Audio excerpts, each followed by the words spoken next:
Hi gamers, here we are again. This is Workshop, and this is the D&D Hobbyist. I'm doing my wrap-up for my monthly game again. So this is a May game, and we are doing Tomb of Annihilation. This is our second session. We're still in Port Nyanzaru. So the first session was getting everybody to Port Nyanzaru and starting to lay a little bit of the groundwork. And now we are in Port Nyanzaru proper, and I am up to 4 players. So my players are Dayton, who is playing Beauregard, human cleric of the death god Jurgle. Uriel, half-elf rogue thief subclass. Nick, this is Nick's second session. Nick is playing a human wizard. And battle mage, I think. War mage, battle mage. And this was the first session for a new player named Gabe. And Gabe is playing a half-orc barbarian totem warrior named Tien. So we picked up where I left off, which was the party were in a cafe in the market ward after they defeated... I call it a terrorist attack. It was a guy set fire to a pin, and there were scouts like shooting arrows and stuff. So the party kind of broke that up and drew a little bit of attention. And so I had written backstory for Tien, for Gabe's character. And Gabe, having never played, he had written, he created this character. So the character, just a little bit of backstory, or a lot of backstory on this character. So the character is a half orc, and he chose to be half orc, half dryad. So his mother is a dryad. Something his father protected her tree, and then they fell in love, and she had Tien, and then gave him to the Furbogs to raise. So he was raised by Furbogs deep in a forest. He's brought up in the ways of nature. He actually worships Maleki, which is like a unicorn god, nature god, like the great unicorn. So he's all nature. He's in the I was talking to him about organizations, and he was like, oh yeah, the Emerald Enclave, that seems to matches up with this character's concept. So he joined the Emerald Enclave, and I basically said the Emerald Enclave has come to his tribe and basically asked for a hero, and they kind of put him out. so he was transported by a Furbog druid to I placed his forest deep in Am, is the wheelwood or something like that. Said he got whisked away to the coast, sailed straight south from the coast until they reached Chult, and he was passed off at Fort Belisarius to a druid with a Vegapygmy companion. So that's one of the guides from Tomb of Annihilation, Kawasha. So Kawasha and Weed then traveled south from Fort Belisarius to Port Nyanzaru. From Fort Belisarius to Port Nyanzaru. And they got there. He had said that he had been there for a couple days, and that the druid had explained to him that they needed companions. They needed someone just to give them strength, because if they were to travel deep into the jungle on their own, they would surely perish. And again, it's all about the death curse, and they would need like a full party of heroes in order to overcome the death curse and defeat the soulmonger, which nobody knows what the soulmonger is. So I'd said that he had been in Port Nyanzaru for a couple of days. He was a fish out of water. He didn't understand what money was. He didn't, he basically was just mimicking the druid and trying to stay close to him. The druid had warned him not to offer guide services unless he was sure that the group was to take him up on guide services, because they were not they were not paying the merchant prince in Port Nyanzaru as guides. So basically, they were unregistered guides and could get in a lot of trouble for that. So he warned them not to do that, and he warned him not to, mention the Emerald Enclave and to drop names around. Um, that's part of being in a secret organization, right? So the first word of secret organization. So I placed him there in the cafe. I said he had trailed them there. So they were talking to Ferrul and Gondolo, the failed treasure hunters, and um, I was able to do a little recap and kind of catch everybody up on, to remind them, because it's once a month. So to remind everybody, the details about Port Nyanzaru, and was able to read a lot of the block text, about the flowers and the colors and the smells, etc., etc., etc. So that was kind of good. Got everybody back into that headspace. And then, they came in brainstorming, like we wanted to do this, we want to do that, and who are we going to talk to, and where are we going to go.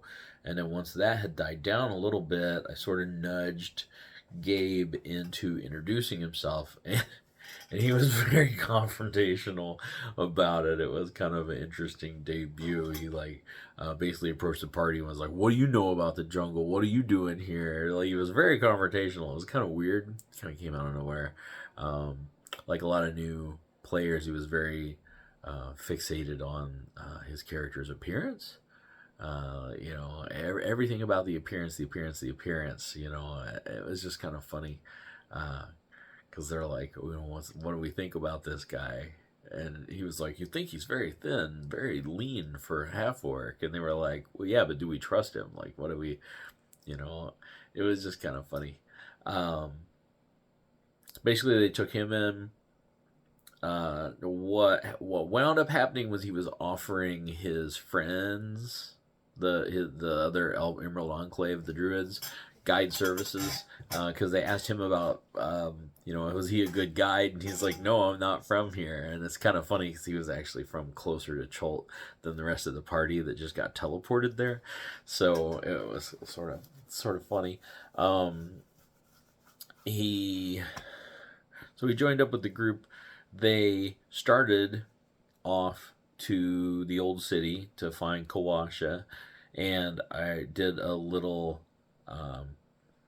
Wayne rolled a perception or a passive perception and saw it's an adventure hook or some sort of hook, I don't know, NPC for the Lord's Alliance. There was an operative of the Lord's Alliance, and I said, he recognized this guy, and he hadn't seen him, in 5, 6, 7 years. And he went up and talked to him. He was not here on Lord's Alliance business, and neither is Wayne. But he's basically looking for this city of gold, Nangalore, and he thinks he can find it by talking to this oracle of Oralunga. It's a guardian Naga. Oracle thinks he can talk to it and find his way to the city of gold. Do you have any maps? Do you have any information? Is there anything? What are you guys doing here? And they didn't really give a whole lot of information, but they told him they do have a map, that it doesn't have Oralunga or neither of those places, or Oralunga or whatever. Didn't have either one of the Oralungu, and the end one. Oh, I hate that. I just got wedged sideways in my brain there. I said it right the first time, so you back up and see it.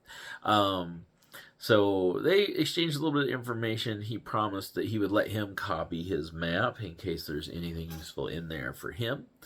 And so it was a nice little, again, like an aside, like you're not alone. Like there's all these people doing things. It's like, a living world. It's not all just you guys. So from there, they went to Old Town. I get to describe all of that. They met Kawasha, and they met Weed. I forget his name too. He has I actually like his name better than his nickname, but I kind of have to read it. It's like Okopele, but that's not. But I really liked his name, so we use that. I'm playing him as mute. He understands common, but doesn't verbalize. and they were all very interested. I thought it was interesting that they call him a veggie pygmy. I thought veggie pygmy was like an old, outdated term, and now they call them like fungus folk. And I don't know, is there a difference between veggie pygmies and myconans? I'm used to seeing myconans everywhere, so I need to do a little bit more research on that. But I thought that was kind of interesting that they were still using like old 1980s term, the veggie pygmy.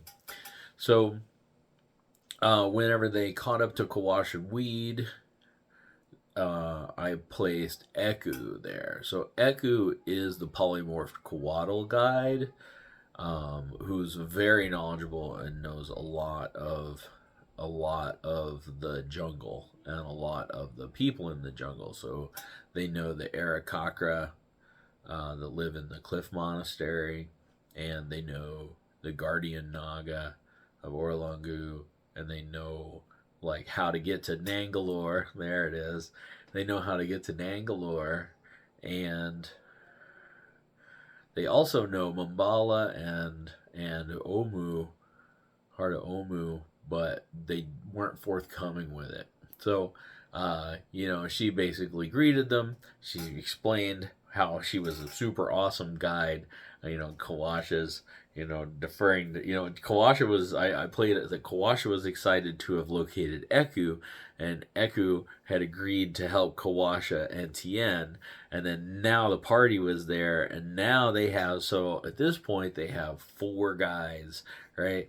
So they have Azaka, the were tiger, who's also a very good guide, and then they have the 2 failed treasure hunters, and then they have Kawasha and Eku.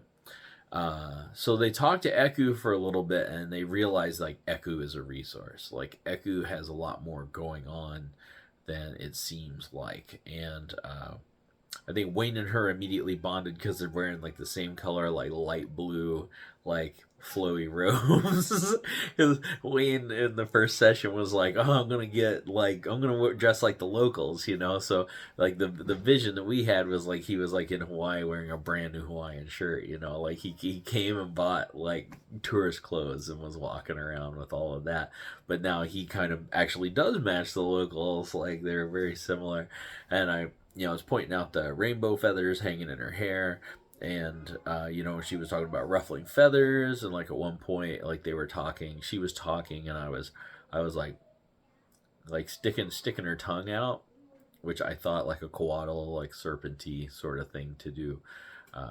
She would talk, and when she would pause, she'd be like, and go back to talking. I don't know if anybody really like put that together, or they just thought I was doing that. But I thought that was a nice little touch.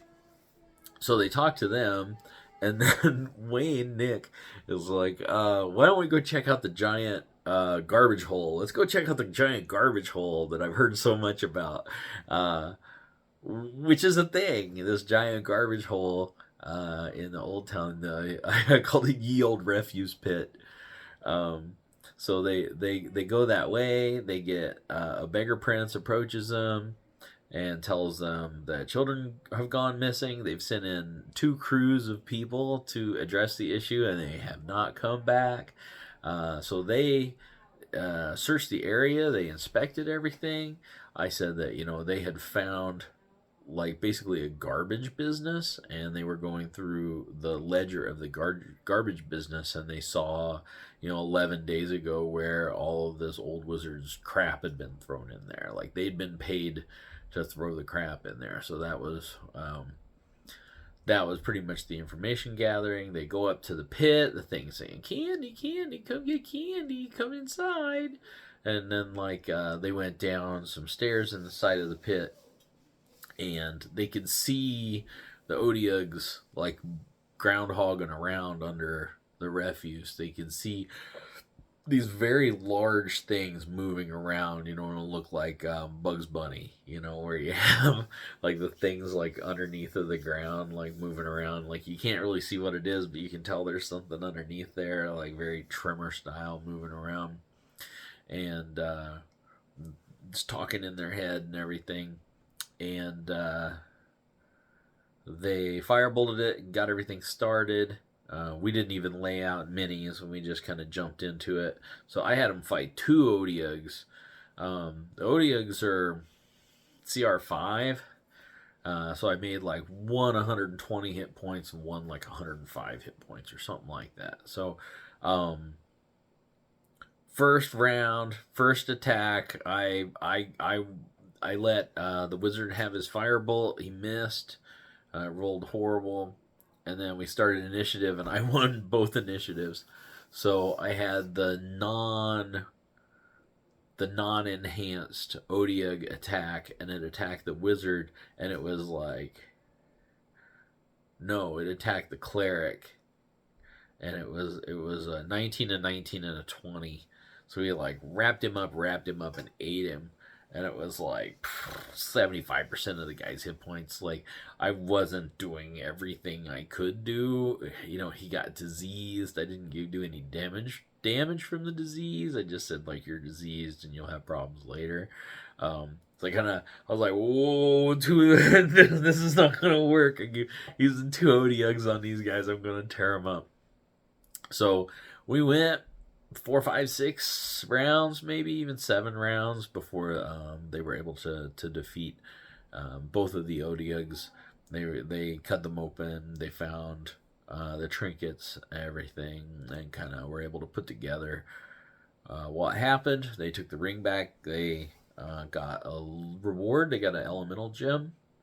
So they were pretty psyched about that. They call it their Pokemon. So they are water type Pokemon. From there, it was funny because before they wanted to go out carousing. They wanted to go out and drink and, you know, find rumors and do a bunch of whatever stuff. And after the Odiug fight, they just wanted to go to bed. So they went back to the Merchant Prince's villa. It's actually kind of working out that they're staying at the Merchant Prince's villa because they have basically a guest house and they can, you know, they're being pampered. It's a little bit more befitting their stature as heroes.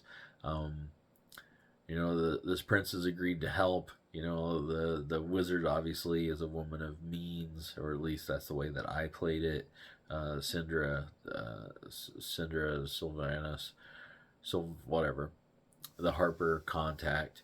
So it's actually working out. It's nice. Like they can go back there, and you know they're talking to the servants, and they're not exactly interacting with the prince, but they're feeling a little more established, more than they would at an inn. Like they're not really covering their back. They're leaving. They feel comfortable leaving their gear there and stuff like that. So it's actually working out a little bit better. I haven't pushed, you know, the inn thing. The contact from the Lord's Alliance that Wayne reconnected with, he's staying at the General Repose Inn, so they will be going to the inn to see him and let him copy the map. I thought there was a spell for copying maps, like Write. Maybe that was second edition. There were spells that would let you copy maps and scrolls and etc. So I gotta try to find that. If I can find that, I'll give that to Wayne. But yeah, they got all showered up or all bathed and ate. And what happened was they started brainstorming again, and they wanted to get magic items. They wanted to get a magic item for the barbarian, and they kind of realized how much money they had, which is two of the party members have quite a bit of money, as a result of the deck of many things, and as a result of just playing for almost a year, and being the only remaining character in the party from the original party. So they kind of have all the party loot. Like they kept all the party loot, and they're a rogue, so that's okay. That kind of makes sense. So they one of the players wanted to get into the dinosaur races. So I said, okay, after your bads and whatever, you go down. You know, you meet with the trainer and breeder that you had helped the day before or earlier that day and talked to her. Yeah, you can participate in any of the races. I'll put you up as thanks for what you did for me, etc., etc. The one character, Bo, had bought a dinosaur. He bought a Gorgonosaurus, which is a type of Tyrannosaurus, and uh, he wanted to race that, which would have been awesome if he had any animal handling at all, which he didn't have animal handling. These guys roll like crap. Like, they really roll poorly. I don't know if it's cheap dice or what. I only use Chessex brand dice. So all my dice always seem to roll great. They seem very fair. Like, I don't roll like crap, crap, crap, crap, crap, average crap, crap, like these guys always seem to. Um, it seems like they always buy just the prettiest dice, and it was the same thing with my Saturday group. But like I said, I've always used Chessex. I've used Chessex since, I don't know, forever. 20, 30 years I've been using Chessex, and I've never had any trouble with them. I really like the sharp edge Chessex, usually in opaque. These guys have these dice they just get, off of Amazon or whatever, and it just seems like they roll like crap. I'm sure the dice are fine. I'm sure there's nothing wrong with the dice, but my goodness, they roll really poorly a lot of the time. So we go to do the dinosaur race. We do the two-legged race. That's the one that the cleric wants to race in, and I basically hand out NPCs to everybody else, and then we have like a big race. The first one was super fun, and we go to have the second one, the four-legged race, and it was really fun. The barbarian raced in that one, and everyone else was an NPC. So we're doing 5 dinosaurs per race, and it was a lot of fun. And then we get to the Unchained race, and that was the one that the rogue, that Uriel, wanted to actually participate in. And he had rented a Tyrannosaurus Rex because he heard that they were the fastest. So he'd rented it for 50 gold pieces just for this one race, and he put like a ton of money on himself. So the Tyrannosaurus that was in the list was actually a favorite, so it was like 7-1 odds. So his odds were garbage. He wasn't going to make any money or anything. It was just kind of like it kept getting stacked more and more. And he was like, "This Unchained race, like, can we cheat?" And it's like, well, you can't really cheat. Like, you can attack the other people. It's frowned upon to attack the dinosaurs. There's stuff around. You're racing through the market, so you can throw stuff at each other or push over carts in people's way and stuff like that. But, like, what do you mean cheat? And he was like, well, what I want to do is right when we start, the wizard can cast haste through his familiar on me, and I'll take off, right from the beginning. I'll be whipping that thing. And he was like, with haste, we'll be done in 2 rounds. We'll be so done.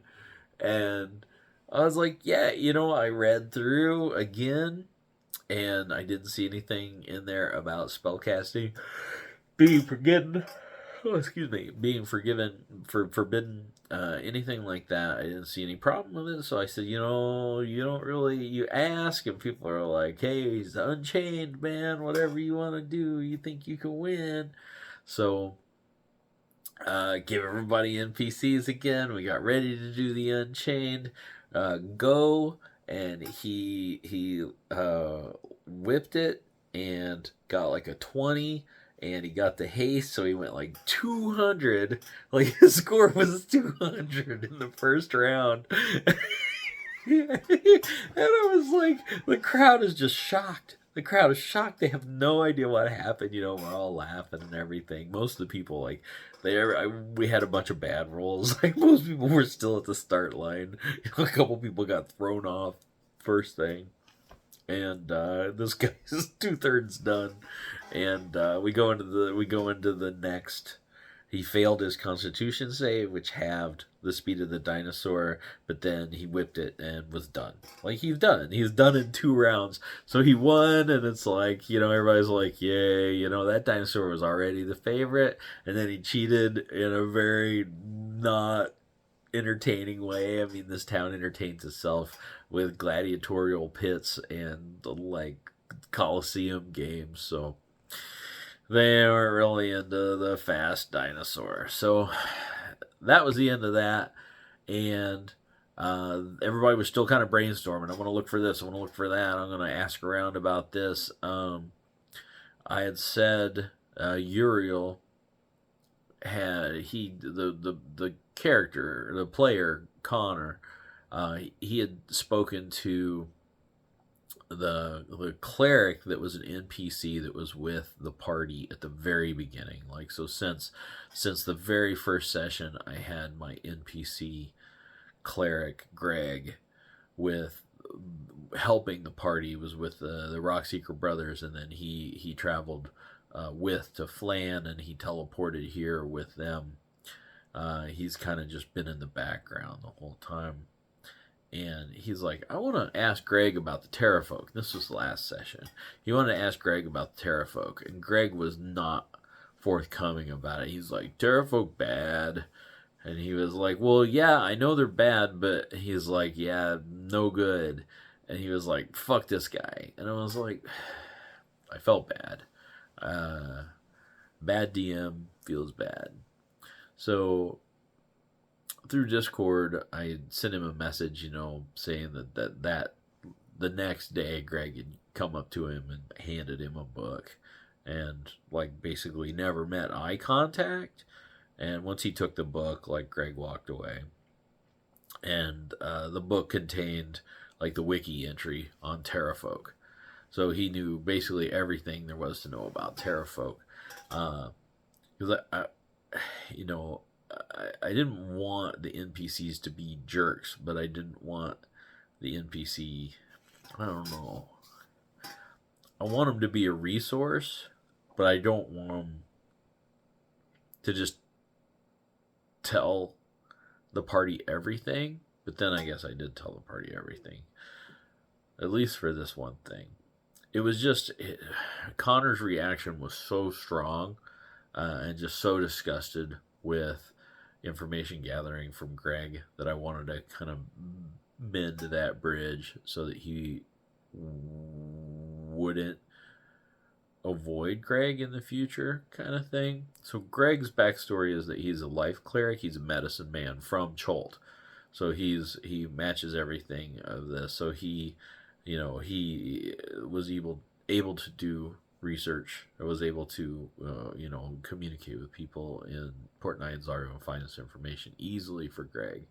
But I gave it to him. I was glad that Connor had actually read the entire wiki entry. So, in Discord, you give people stuff and they never reply back. You don't really know exactly what's going on and what's going on through their head.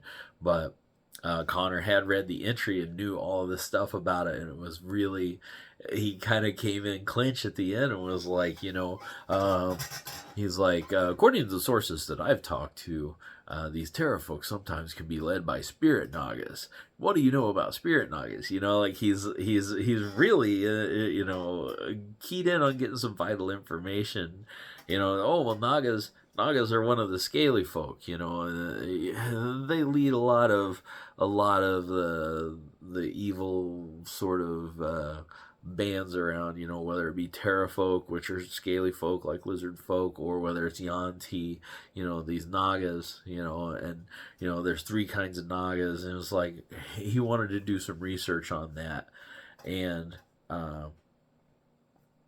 some people wanted to buy different things, so we stopped the session there. We stopped the session a little bit early, and I said, let's take this to Discord, and we'll have another month. We'll have 5 weeks or something.